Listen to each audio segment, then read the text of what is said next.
will tell my soul, Soul, you have many goods laid up for many years. Take your ease, eat, drink, be merry.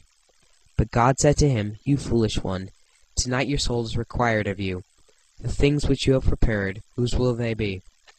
So is he who lays up treasure for himself, and is not rich toward God. Luke 12:9-21. It's very easy to get caught up in the things of this life. We may have work, school, family, friends, and hobbies that take up most of our time. We have ambitions and goals set in our lives. These things can become very important to us, so much so that we focus on little else. Our culture encourages this unrelenting drive to achieve these things, the things that the world finds important. Over our lifetime, we accumulate possessions, experiences, achievements, recognition, and praise. The more of these things we attain, the more of them we want. It's easy for our focus to remain almost exclusively on these things. We think about advancing our careers, scholastic achievement, attaining recognition for ourselves and the things we've done. We reward ourselves with possessions. As we get more possessions, we not only want to hold on to them, but we want even more of them. We see things advertised on television or in magazines. We see others with things that we'd like to possess. We then try to achieve more so that we can possess more. Before long, our lives are consumed with advancing our position at work, in school, among those we associate with. We want more recognition, more self-indulgence, more things. As we go through our lives, it is easy to forget that this life is just temporary. In James 4:14, we're reminded of this. Yet you do not know what your life will be like tomorrow. We're just a vapor that appears for a little while, then vanishes away. The devil wants us solely focused on this life.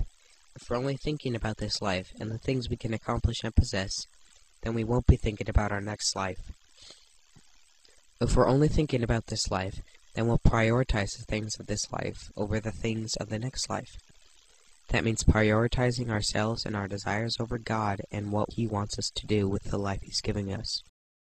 In 1 John 2:15-17, the Bible warns us about focusing on worldly things and worldly desires. Do not love the world, nor the things in this world.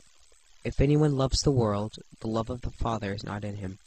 For all that is in the world, the lust of the flesh, and the lust of the eyes, and the boastful pride of life, is not from the Father, but is from the world. And the world is passing away, and also its lusts, but the one who does the will of God abides forever. The Bible says that if we're born again, if we're living for Jesus, we won't indulge in our old sinful ways. The priorities and the sinfulness of the world won't be our priority. We won't be greedy, which is to put our possessions and our time above everything else, to make God out of it. Ephesians 5:5-7 says, For this you know with certainty, that no immortal or impure person or covetous man who is an idolater has an inheritance in the kingdom of Christ and God. Let no one deceive you with empty words, for because of these things the wrath of God comes upon the sons of disobedience. Therefore do not be partakers with them, for you were formerly darkness, but now you are light in the Lord. Walk as children of light. We're to live our lives for God. We're to live the way He wants us to live, not as the world would have us live. God's priorities must be our priority. Do not lay up treasures for yourselves on the earth, where moth and rust consume, and where thieves break through and steal. But lay up for yourselves treasures in heaven, which neither moth nor rust consume, where thieves do not break through and steal. For where your treasure is, there your heart will be also. Matthew 6:19-21.